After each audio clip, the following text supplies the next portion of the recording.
quand le fiancé de ma sœur m'a demandé ce que je faisais dans la vie, elle m'a coupé la parole, ment cette fois pour ne pas avoir l'air si pathétique. Mes parents ont ri. Je me suis contenté de sourire. Au mariage, j'ai fait ceci et j'ai regardé toute leur comédie s'effondrer. Ma famille a passé des années à me traiter comme un moins que rien. Quand ma sœur m'a présenté son fiancé, ils m'ont humilié devant lui. Alors, au mariage, j'ai fait quelque chose qui a ruiné leur petit spectacle parfait et j'ai laissé le karma s'occuper du reste. Je m'appelle Mathieu, 29 ans.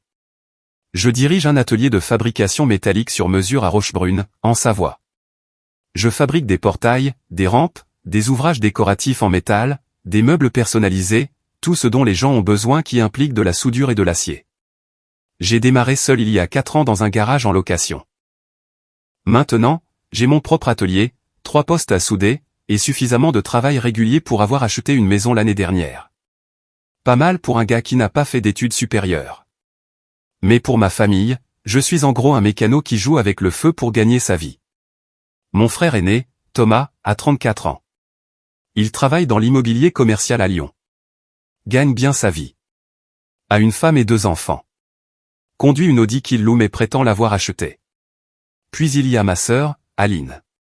Elle a 24 ans et c'est l'enfant chéri de ma mère depuis le jour où elle a compris comment utiliser un sourire à son avantage. Elle a obtenu son diplôme de commerce à l'université de Grenoble. Occupe un poste de cadre intermédiaire dans une agence de marketing à Annecy et agit comme si elle dirigeait toute l'entreprise. Mes parents, Laurent et Sylvie, la traitent comme si elle avait inventé l'eau chaude. Moi, je suis le projet qui n'a pas abouti. Les dîners du dimanche chez eux à Chambéry étaient une habitude mensuelle. En général, j'arrivais, je mangeais les entrecôtes trop cuites de mon père, j'écoutais Thomas parler des taux d'intérêt, et je partais avant le dessert. Procédure standard. Cette fois-ci, l'ambiance était étrange dès mon arrivée. Aline était là en avance, ce qui était bizarre. Elle est chroniquement en retard à tout. Mais elle était là, à traîner près de la cuisine dans une robe chic, vérifiant son téléphone toutes les 30 secondes comme si elle attendait des nouvelles du président. Mathieu, dit maman quand j'entrais, levant à peine les yeux de la salade qu'elle était en train de déchiqueter. Tu es à l'heure pour une fois.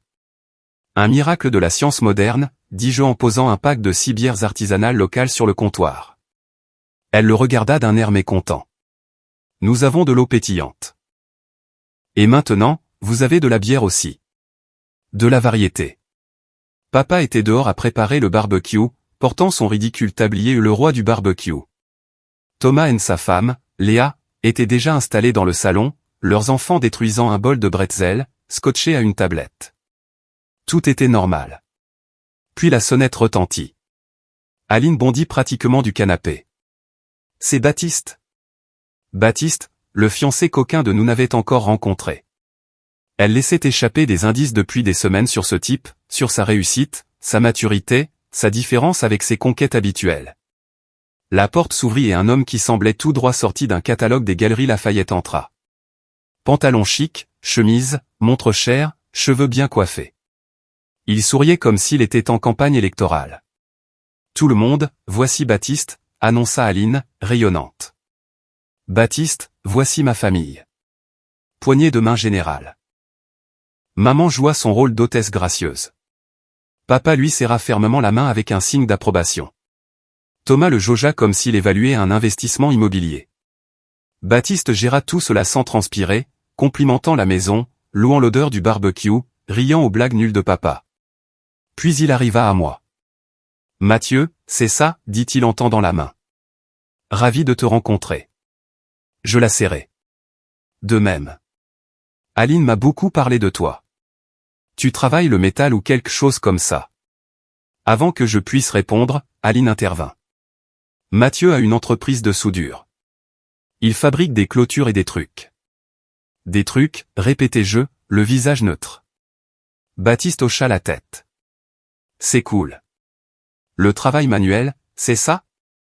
Quelque chose comme ça, dis-je. Nous sommes tous passés à la salle à manger. Papa apporta les entrecôtes. Maman s'affaira avec les accompagnements.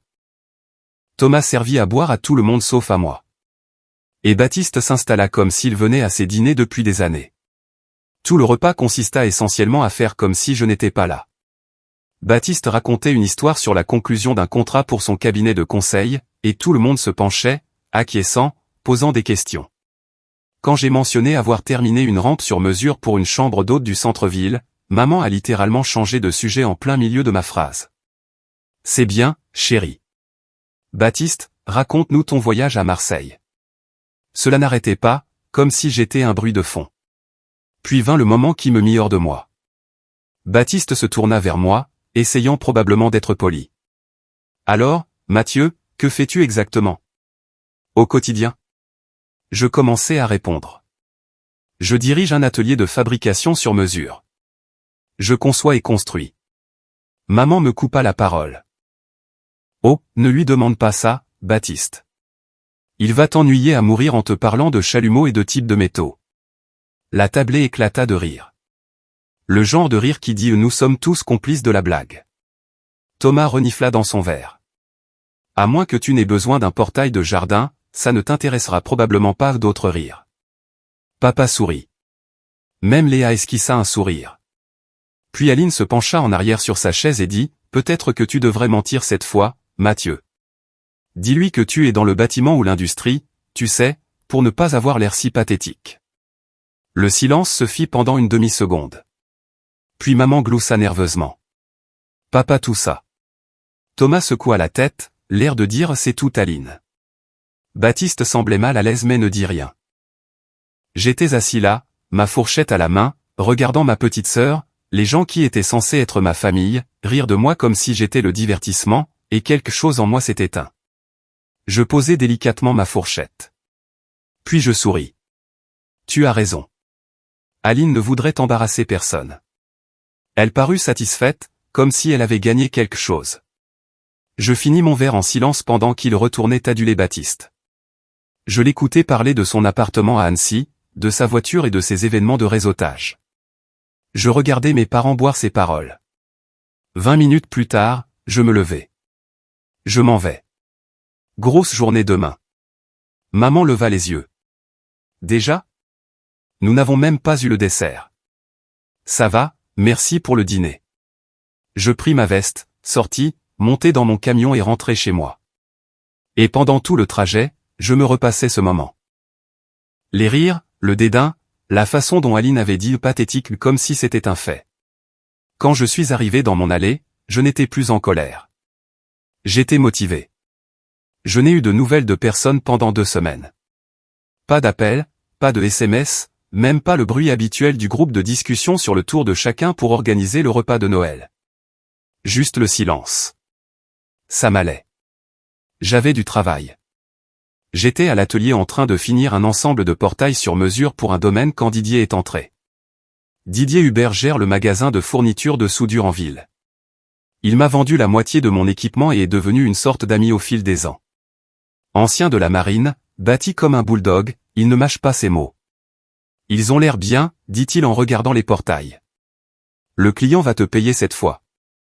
J'ai déjà reçu la moitié d'avance. Homme intelligent. Il posa un sac d'électrodes sur mon établi. J'ai entendu dire que ta sœur se mariait? Je levai les yeux. Où as-tu entendu ça? Les ragots de la ville. Apparemment, ça va être un grand événement au domaine de Clairefontaine. Ma nièce y travaille au service traiteur. Elle a dit qu'il l'avait réservé pour un week-end entier en juin. Le domaine de Clairefontaine.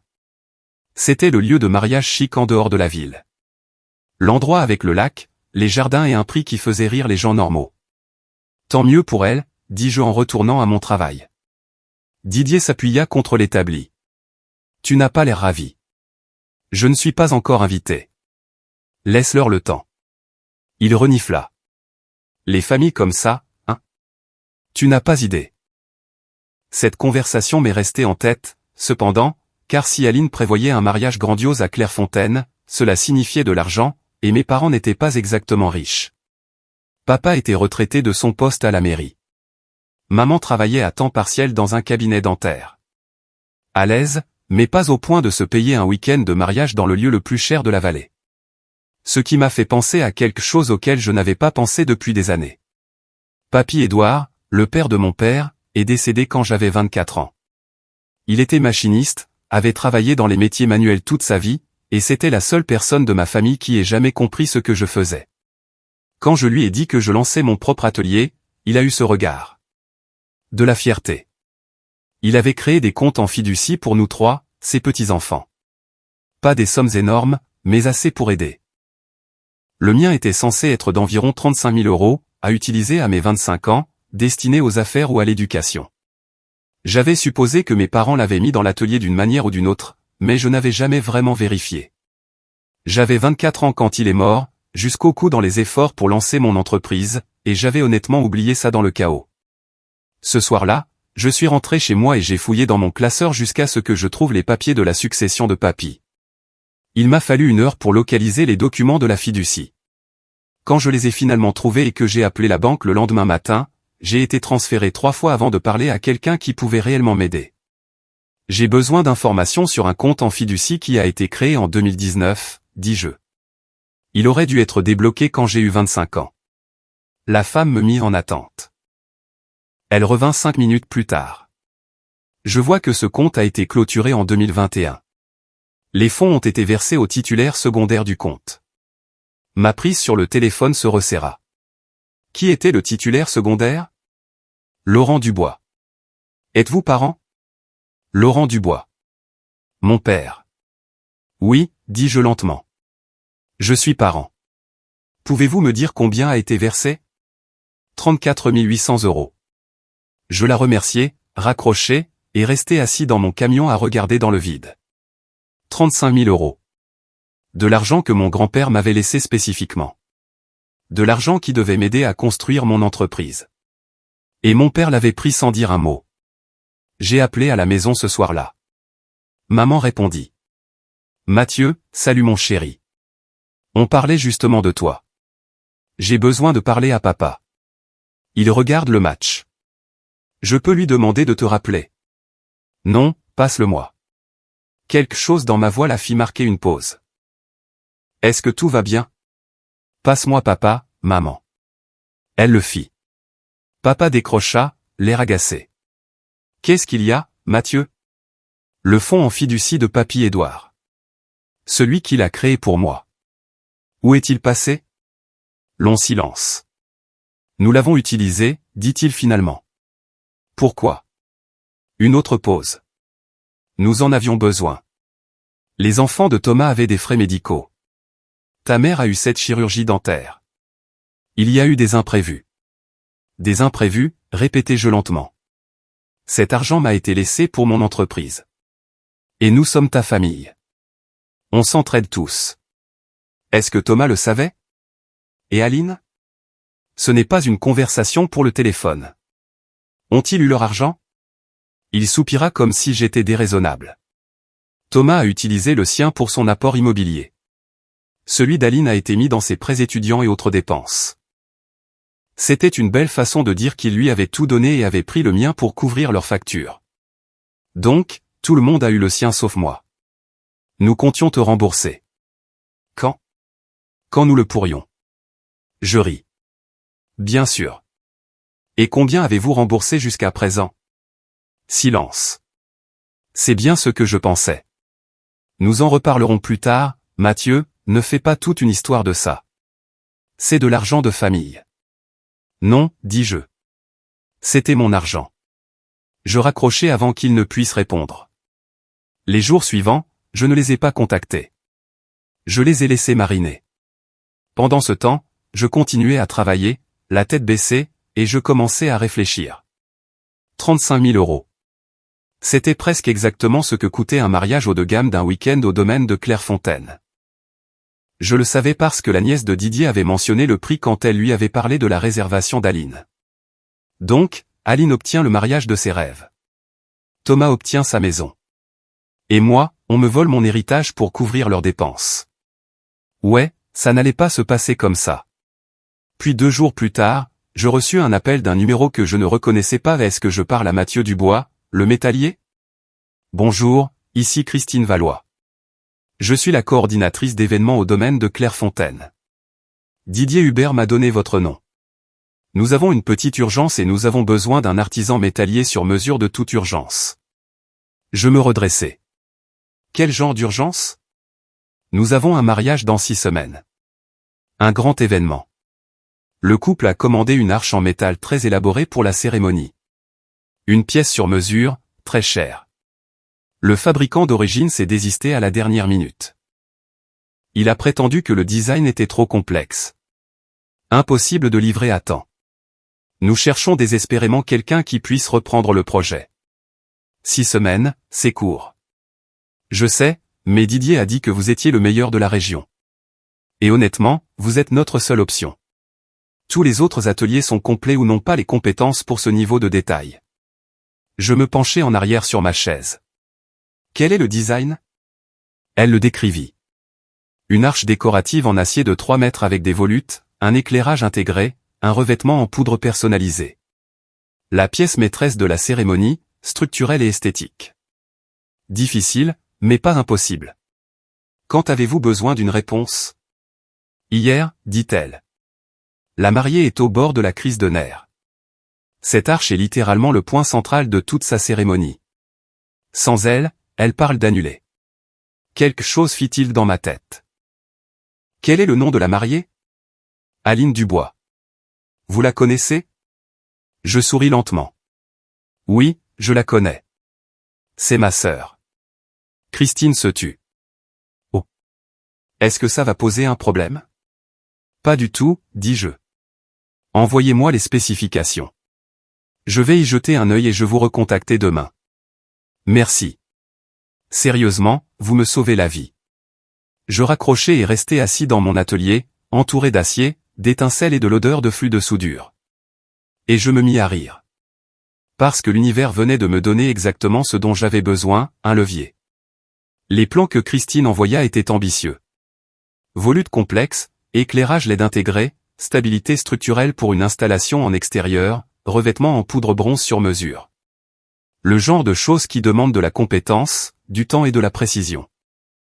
Le fabricant initial ne s'était pas retiré parce que c'était trop complexe, il s'était retiré parce qu'Aline lui avait probablement rendu la vie impossible avec ses changements et ses exigences. Je pouvais le faire facilement, mais là n'était pas la question. J'ai rappelé Christine le lendemain matin. J'ai regardé les plans. C'est faisable, mais 6 semaines, c'est vraiment juste pour ce niveau de détail. Pouvez-vous le faire? Oui, mais ça va coûter plus cher que le devis initial. Combien de plus? Le premier fabricant avait proposé 18 000 €, probablement en sous-estimant pour obtenir le contrat. 28 000 €, moitié d'avance, moitié à la livraison. Elle siffla. C'est raide. Vous le voulez bien fait ou pas cher? Je peux vous promettre que vous ne trouverez personne d'autre qui puisse livrer en 6 semaines. Longue pause. Laissez-moi parler à la mariée et je vous rappelle. 2 heures plus tard, mon téléphone sonna. Aline. Je laissai sonner 3 fois avant de répondre. Salut, Mathieu. Sa voix était tendue, stressée. J'ai besoin de te parler de quelque chose. Je t'écoute. La coordinatrice du lieu a dit que tu pourrais peut-être aider avec un problème de ferronnerie pour mon mariage. L'arche. Oui. J'ai regardé les plans. Peux-tu le faire? Je me penchai en arrière sur ma chaise, les bottes sur le bureau. Je peux. La question est de savoir si tu veux que je le fasse. Qu'est-ce que ça veut dire? La dernière fois qu'on s'est parlé, tu as dit que j'avais l'air pathétique. Je me demande juste si tu veux un travail de ferronnerie pathétique à ton mariage de rêve. Silence. C'était une blague, Mathieu. Vraiment? Tout le monde a ri. Elle expira bruyamment. Écoute, je suis désolé, d'accord? Je me la pétais devant Baptiste. C'était stupide. On peut passer à autre chose, s'il te plaît? J'ai vraiment besoin de ton aide. 28 000 €. Quoi? C'est mon prix. La moitié d'avance. À prendre ou à laisser. C'est insensé.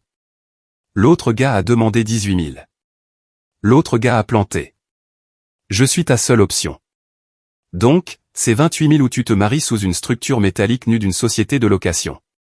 Je pouvais l'entendre respirer, essayant de se contrôler. Je dois parler à Baptiste. Fais-moi savoir d'ici demain. J'ai raccroché. Ce soir-là, papa a appelé. Je n'ai pas répondu. Il a laissé un message vocal sur la famille qui s'entraide. Je l'ai supprimé.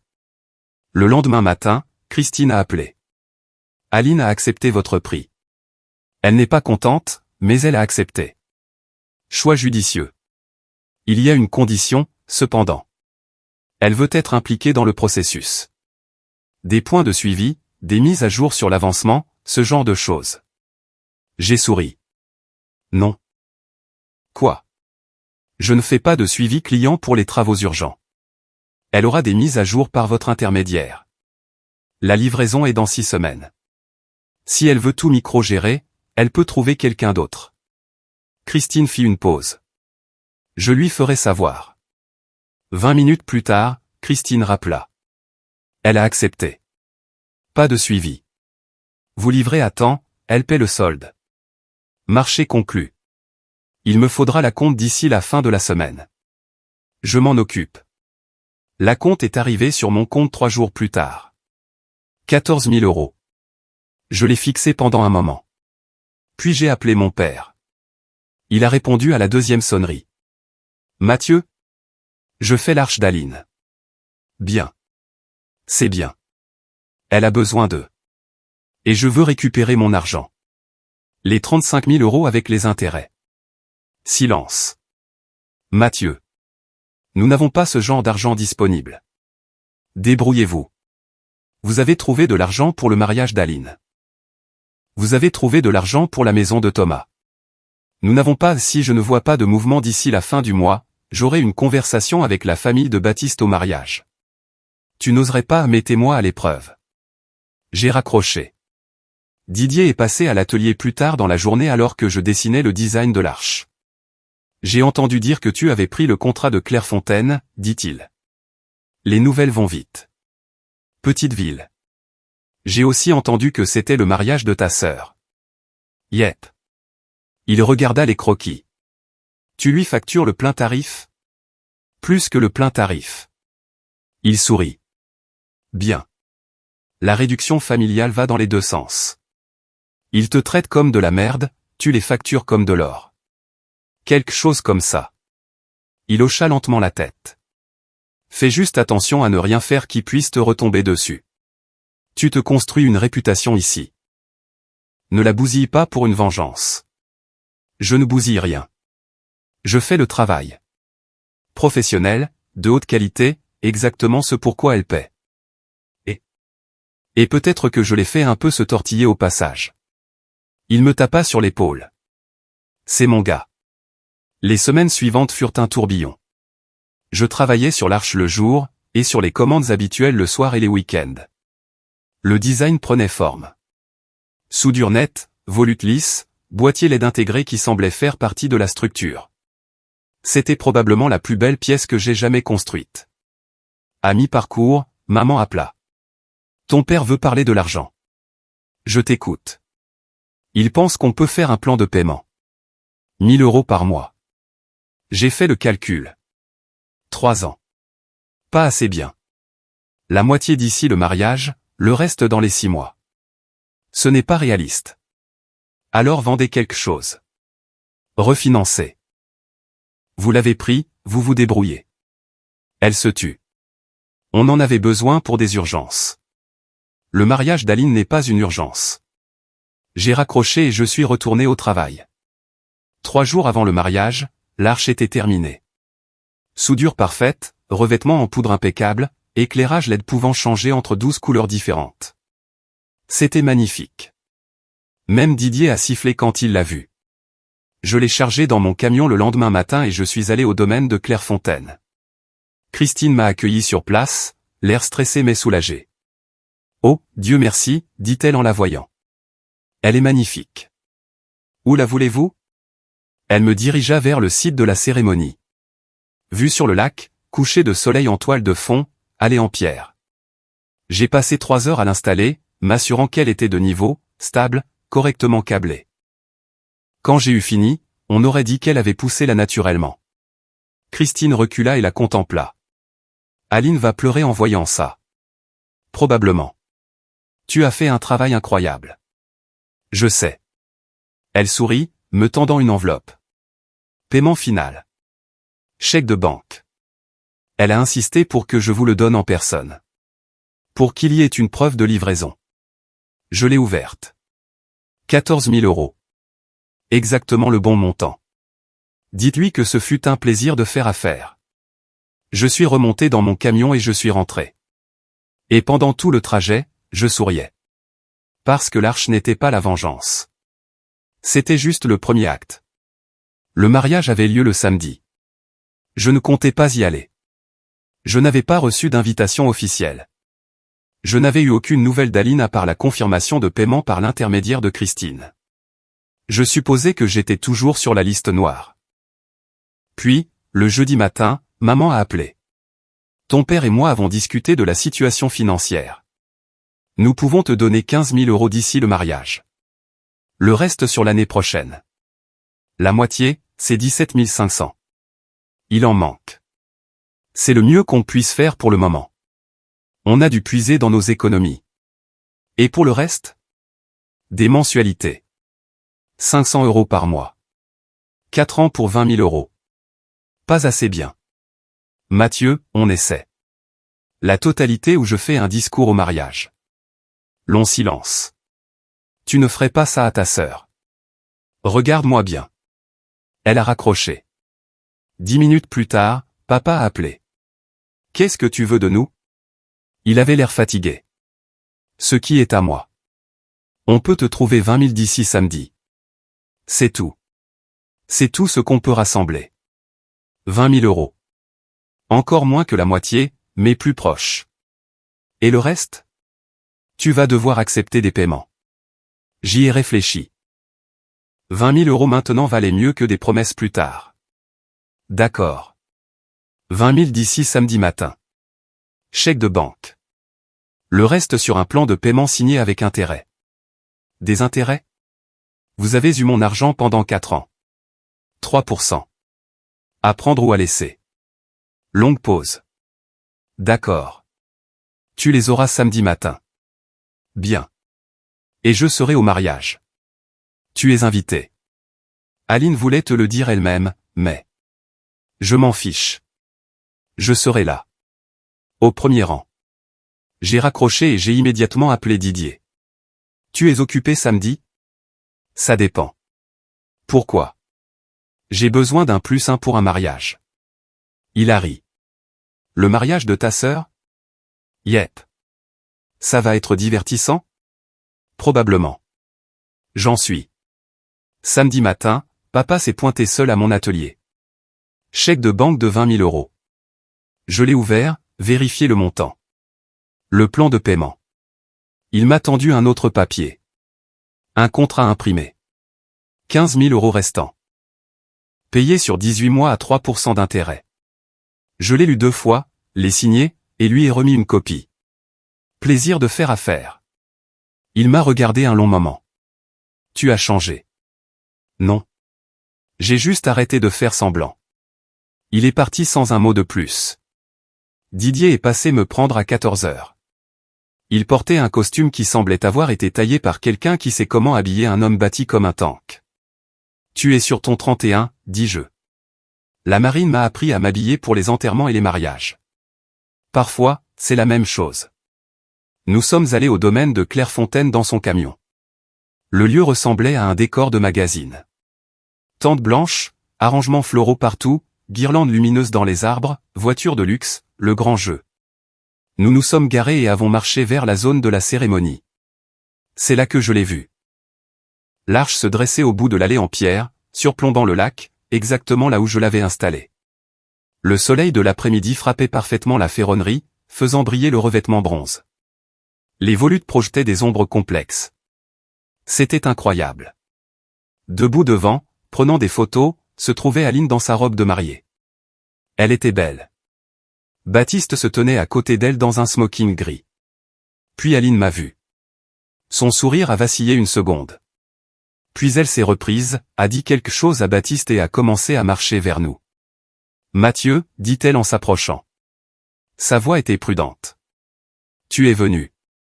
Je n'aurais pas manqué ça. Elle jeta un coup d'œil à Didier. Et tu as amené quelqu'un. Didier, dit-il en tendant la main. Un ami de Mathieu? Elle lui serra la main maladroitement.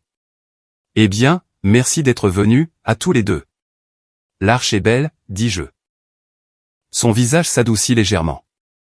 Elle est parfaite. Sérieusement, tout le monde en parle. Tu as fait un travail incroyable.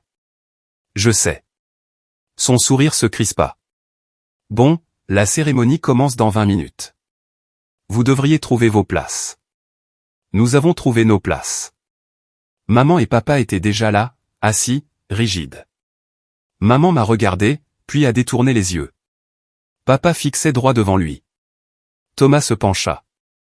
Je ne pensais pas que tu viendrais. Surprise. La cérémonie a commencé 10 minutes plus tard. Aline a remonté l'allée au bras de papa. Ils se sont retrouvés sous l'arche que j'avais construite. Vœux standard, échange d'alliances, baiser. Tout le monde a applaudi. Didier se pencha. Alors, quand est-ce que le chaos commence? Patience. Nous avons suivi la foule jusqu'à la tente de réception. Rafraîchissement, table chic, quatuor à cordes. J'ai pris un verre. Nous avons trouvé une table près du fond et avons observé. Puis sont venus les discours des parents. Papa s'est levé. Je veux remercier tout le monde d'être ici aujourd'hui, commença-t-il. Aline et Baptiste, vous commencez un voyage incroyable ensemble. Il marqua une pause, me jeta un regard, puis détourna vite les yeux. Ce mariage représente beaucoup de choses. L'amour, l'engagement, la famille. Et ça a été un effort familial pour le rendre possible. J'ai senti Didier se tendre à côté de moi. C'est ce que font les familles. Nous nous sacrifions les uns pour les autres. J'ai pris une gorgée de ma boisson. Tout le monde a levé son verre. Papa s'est rassis et je me suis levé. Le silence se fit dans la pièce. J'aimerais dire quelque chose aussi, dis-je. Les yeux d'Aline s'écarquillèrent. Le visage de maman devint pâle. Assieds-toi, Mathieu, dit papa doucement. Je serai bref, j'ai levé mon verre. Je veux juste porter un toast aux jeunes mariés et reconnaître le soutien familial que papa a mentionné. J'ai regardé Aline, puis mes parents. Papy Édouard aurait été très fier de savoir que son argent a servi à quelque chose d'aussi beau. Silence de mort. Maman se leva. Mathieu, ça suffit. Vraiment? Papa vient de faire ce discours sur le sacrifice familial. Il me semble approprié de mentionner que certains ont sacrifié plus que d'autres. Mathieu, siffla Aline. Ne quoi? Ne pas mentionner que les 35 000 que papy m'a laissés ont en quelque sorte fini par financer ton mariage de rêve. Le visage de Baptiste changea. De quoi parle-t-il? Aline avait l'air de vouloir disparaître sous terre. J'ai souri. Demande à tes beaux-parents. Je suis sûr qu'ils t'expliqueront. Puis j'ai posé mon verre, j'ai regardé Didier et j'ai dit, allons-y. Nous sommes sortis de cette tente, passant devant les invités choqués, devant le quatuor à cordes qui avait cessé de jouer, devant mes parents, qui étaient assis, figés à leur table. Et je n'ai pas regardé en arrière une seule fois. Nous étions à mi-chemin du camion de Didier quand j'ai entendu quelqu'un courir derrière nous. Mathieu, attends. Je me suis retourné. C'était Thomas, qui traversait la pelouse en trottinant, l'air agité et contrarié. C'était quoi, ça? Dit-il en nous rattrapant. Tu viens de les humilier devant tout le monde. Ils se sont humiliés tout seuls. Je n'ai fait que le souligner. Son visage était rouge. Tu ne pouvais pas laisser Aline avoir une seule journée? Une journée où il ne s'agissait pas de toi? J'ai ri. Il ne s'agit pas de moi. Il s'agit de 35 000 € qu'il n'avait pas le droit de prendre. On a tous nos difficultés, Mathieu. Ouais. Quand tu as acheté ta maison, est-ce qu'ils ont volé ton apport? Est-ce qu'Aline a eu ton fonds en fiducie? Il n'a pas répondu. C'est bien ce que je pensais. Je me suis tourné vers le camion. Tu as eu ton argent. Papa a dit que tu avais eu 20 000 ce matin. Et on me doit encore 15 000 avec les intérêts. Thomas secoua la tête. Tu es incroyable. Je suis honnête. Il y a une différence. Il a fait demi-tour et est retourné vers la tente. Didier et moi sommes montés dans son camion et sommes partis. Nous n'avons pas parlé pendant les 10 premières minutes. Finalement, Didier a dit, c'était soit la chose la plus courageuse, soit la plus stupide que j'ai jamais vue. Probablement les deux. Ta sœur avait l'air de vouloir te tuer. Bien. Il m'a déposé chez moi. Je l'ai remercié, je suis entré, j'ai enlevé mes beaux habits et j'ai pris un verre. Je me suis assis sur ma terrasse et j'ai regardé le coucher de soleil derrière les montagnes. Mon téléphone a commencé à vibrer vers 19h. SMS après SMS. Des appels auxquels je n'ai pas répondu. Des messages vocaux que je n'ai pas écoutés. Puis vers 21h, quelqu'un a frappé à ma porte. J'ai ouvert. C'était Christine du domaine de Clairefontaine, l'air épuisé. Je peux entrer? Bien sûr. Elle est entrée, a regardé mon appartement, puis s'est assise lourdement sur le canapé. Sacré mariage, dit-elle. Désolé pour le drame. Ne le sois pas, elle a souri. D'ailleurs, ta sœur a essayé d'exiger un remboursement partiel pour l'arche. J'ai haussé un sourcil. Quoi? Ouais. Elle a dit que tu l'avais embarrassée et qu'elle ne devrait pas avoir à payer le plein prix. Qu'est-ce que tu lui as dit? Je lui ai dit qu'elle avait signé un contrat. L'arche a été livrée à temps et dépassait les spécifications. Ce qui s'est passé pendant la réception n'était ni mon problème, ni le tien. J'ai souri. Je t'aime bien. Moi aussi. Tu ne te laisses pas faire. Elle s'est levée. En fait, je suis venu te proposer quelque chose. Quoi? Nous agrandissons le domaine. Nous ajoutons un nouvel espace événementiel avec de la ferronnerie sur mesure partout. Rampe, portail, panneaux décoratifs, luminaires. Un gros projet, 3 ou 4 mois, probablement 100 000 € au total. Je la fixais. Tu veux que je le fasse? Si ça t'intéresse. Après avoir vu l'arche, j'ai confiance en ton travail. Tu as livré exactement ce que tu avais promis, à temps, de manière professionnelle. Et Aline? Elle va devenir folle. Christine a souri. Aline n'a pas son mot à dire sur mes contrats de fournisseurs. Et franchement, après l'avoir vu traiter tout le monde comme des serviteurs tout le week-end, je me fiche de ce qu'elle pense. J'y ai réfléchi pendant exactement 3 secondes. J'en suis. Bien. Je t'enverrai les plans la semaine prochaine. Elle est partie. Je suis resté assis sur mon canapé, un verre à la main, digérant l'information. 100 000 €. 3 ou 4 mois de travail stable et prestigieux. Le genre de projet qui mettrait mon atelier sur la carte. Mon téléphone a encore vibré. Cette fois, j'ai regardé. Un SMS de Baptiste.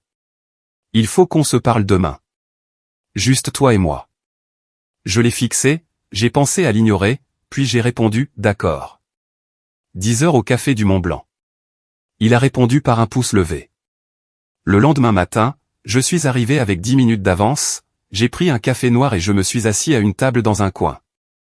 Baptiste est entré à 10h pile, l'air fatigué. Il a commandé quelque chose de compliqué, puis s'est assis en face de moi. Il a pris une gorgée. Aline est anéantie. Elle s'est enfermée dans la chambre hier soir. Elle ne veut parler à personne. C'est regrettable. Elle pense que tu la détestes. Je ne la déteste pas. Je ne la respecte pas, c'est tout. Il cligna des yeux. C'est dur. Elle a passé des années à me traiter comme si j'étais inférieur à elle. Puis elle a eu besoin de moi et soudain, j'étais utile. Elle ne savait pas pour l'argent. Si, elle savait. Peut-être pas les détails, mais elle savait. Baptiste baissa les yeux sur sa tasse. Je ne savais pas. Si j'avais su, j'aurais dit quelque chose. Vraiment? Ou tu aurais simplement laissé faire parce que c'était plus facile? Il n'a pas répondu. Écoute, dis-je, je n'ai pas de problème avec toi. Tu sembles être un type bien. Mais tu as épousé une famille qui traite les gens comme des biens. Tôt ou tard, ils te traiteront de la même manière. Ils ne sont pas si mauvais. Laisse faire le temps. Il s'adossa. Que attends-tu d'eux? Rien. J'ai eu mon argent. J'ai dit ce que j'avais à dire. J'en ai fini. Vraiment? Parce qu'on dirait que tu es toujours en colère. J'y ai réfléchi. Je ne suis pas en colère. J'en ai juste fini. Je construis ma vie sans eux. Baptiste hocha la tête. Pour ce que ça vaut, l'arche était magnifique. Tout le monde l'a dit. Je sais. Il a presque souri. Tu ne fais pas dans la fausse modestie, hein? Pourquoi le ferais-je? Je suis bon dans ce que je fais. Il se leva, tendant la main. Prends soin de toi, Mathieu. Je la serrai. Toi aussi. Il est parti. J'ai fini mon café et je suis retourné à mon atelier. Je me sentais léger. La semaine après le mariage fut calme. Pas d'appel de mes parents, pas de SMS d'Aline. Thomas a envoyé un message disant que j'avais obtenu ce que je voulais et qu'il espérait que ça en valait la peine. Je n'ai pas répondu. Didier est passé à l'atelier mardi après-midi avec des sandwichs et des boissons. Il m'a dit que la moitié de la ville parlait de l'explosion au mariage du bois. Sa nièce a apparemment qualifié ça de légendaire. Il a aussi mentionné que Christine se vantait de m'avoir engagé pour le projet d'agrandissement. Nous nous sommes assis sur des seaux retournés en mangeant des clubs sandwich pendant qu'il parlait de succès et de faire ses preuves. Il a dit qu'en sortant de la marine, il avait passé des années à penser qu'il devait prouver sa valeur à tout le monde. Il lui a fallu longtemps pour réaliser que la seule personne à qui il devait prouver quelque chose, c'était lui-même. Une fois qu'il a compris ça, tout est devenu plus facile. Il m'a regardé droit dans les yeux et a dit que ma famille ne savait pas de quoi j'étais capable parce qu'ils n'avaient jamais pris la peine de regarder. C'était leur perte, pas la mienne. Puis il m'a dit de finir mon sandwich parce que j'avais l'air maigre. Le travail a repris au cours des semaines suivantes. Le projet de Clairefontaine a commencé pour de bon. Christine a envoyé des plans détaillés pour le nouvel espace événementiel, rampe sur mesure, portail décoratif, panneaux artistiques, éclairage intégré. J'ai embauché un assistant, un jeune nommé Isaac, 23 ans, fraîchement sorti d'une formation en soudure et avide d'apprendre. Il arrivait à l'heure, posait de bonnes questions, ne se plaignait pas du travail ingrat. Didier l'a rencontré et a dit que j'avais de la chance car il était difficile de trouver de bons employés. Il m'a dit de ne pas le tuer à la tâche. Vers la 3e semaine du projet de Clairefontaine, j'ai eu une autre visite inattendue. Aline s'est présentée à l'atelier un jeudi après-midi. Elle était différente. Pas de maquillage, jean et sweat à capuche, cheveux en queue de cheval. Elle a frappé à la porte ouverte de l'atelier et a attendu la permission d'entrer. J'ai posé ma meuleuse et lui ai dit que c'était un pays libre. Elle est entrée, regardant l'équipement, les travaux en cours, le chaos organisé d'un atelier en activité. Elle a mentionné à quel point j'avais construit de choses depuis la dernière fois qu'elle était venue. Je lui ai rappelé qu'elle n'était jamais venue auparavant. Elle a dit qu'elle voulait s'excuser. Pour le mariage, pour les commentaires au dîner, pour tout. Je n'ai rien dit. Elle a continué à parler, expliquant qu'elle savait qu'elle avait été horrible, mais qu'elle essayait de réparer les choses. Elle a demandé ce qui pourrait arranger ça. Je l'ai regardée. Elle semblait plus petite, moins sûre d'elle. Du temps, dis-je. Un comportement constant. Me traiter réellement comme si j'avais de l'importance. Pas seulement quand tu as besoin de quelque chose, mais tout le temps. Elle a hoché la tête. A dit qu'elle pouvait faire ça. On verra. Avant de partir, elle a mentionné que Baptiste lui avait parlé du projet de Clairefontaine. Elle a dit que c'était énorme et que je le méritais. Que mon travail était vraiment bon. Je lui ai dit que je savais. Elle m'a fait un faible sourire, puis elle est partie. Le projet de Clairefontaine a duré 3 mois. Isaac et moi avons travaillé 6 jours par semaine, parfois des journées de 10 heures, pour que chaque détail soit parfait. Christine passait chaque semaine, toujours impressionnée, toujours encourageante. Lorsque nous avons finalement installé la dernière pièce, un panneau décoratif près de l'entrée principale, elle a reculé et a contemplé. Elle a dit que c'était incroyable, mieux qu'elle ne l'avait imaginé. Elle a mentionné que d'autres lieux verraient cela et que j'aurais plus de travail. Elle m'a remis le paiement final. Un chèque de banque de 48 000 €. Combiné avec les paiements précédents, la totalité des 100 000 € était réglée. Plaisir de faire affaire, dis-je. Elle m'a remercié d'être fiable, d'avoir fait un excellent travail. 6 mois après le mariage, les choses ont trouvé leur rythme. Mon atelier était plus occupé que jamais. Le projet de Clairefontaine a mené à 3 autres contrats pour des lieux événementiels, la rénovation d'un restaurant, des portails sur mesure pour un domaine, une installation décorative pour un immeuble de bureaux du centre-ville. J'ai embauché un 2e assistant et j'ai commencé à chercher un local plus grand. Didier est passé un vendredi avec des boissons et des nouvelles. J'ai entendu dire que ta sœur déménageait. J'ai levé les yeux des bons de commande que je remplissais. Où? Lyon. Baptiste a eu une promotion. Un gros poste. Il déménage le mois prochain. Tant mieux pour eux. Aline avait en fait tenu sa promesse. Juste de petites choses. Elle envoyait un SMS toutes les 2 semaines, demandait comment allait le travail, envoyait des photos de ferronnerie qu'elle voyait et pensait que j'aimerais. Elle n'a jamais rien demandé. C'était un progrès, lent, mais réel. Mes parents, c'était une autre histoire. Après l'incident du mariage, ils avaient fait silence radio pendant 2 mois. Puis maman a envoyé un email soigneusement formulé sur le fait d'aller de l'avant en famille et de guérir les vieilles blessures. J'avais répondu par un simple d'accord et j'en étais resté là. Ils ont payé le reste de ce qu'ils me devaient, bien avant l'échéance. Ils ont envoyé le chèque final avec un mot de papa qui disait « Nous aurions dû mieux faire. Nous sommes désolés. » Je l'ai encaissé. Je n'ai pas répondu au mot. Thomas et moi avons eu exactement une conversation après que tout soit arrivé. Il m'a appelé 3 mois après le mariage. J'ai parlé à papa de la situation de l'argent, a-t-il dit. Je ne savais pas qu'ils avaient pris le tien pour couvrir des dépenses. Je pensais que tout le monde avait eu son montant total. Maintenant tu sais. Écoute, je ne te demande pas de pardonner à tout le monde et de te pointer à Noël. Je veux juste que tu saches que je comprends maintenant. Pourquoi tu étais en colère? Pourquoi tu as pété les plombs au mariage? J'apprécie. Et pour ce que ça vaut, l'arche était démente. J'ai souri. Je sais. Il a ri. Tu es toujours un con arrogant. Confiant. Il y a une différence. Ce fut la dernière fois que nous nous sommes parlé. C'était suffisant. Ce soir-là, je me suis assis sur ma terrasse avec un verre, regardant le soleil tomber derrière les montagnes. Et pour la première fois depuis longtemps, j'ai eu l'impression d'avoir fait ce qu'il fallait. Pas la vengeance, juste la preuve que j'étais exactement là où je devais être.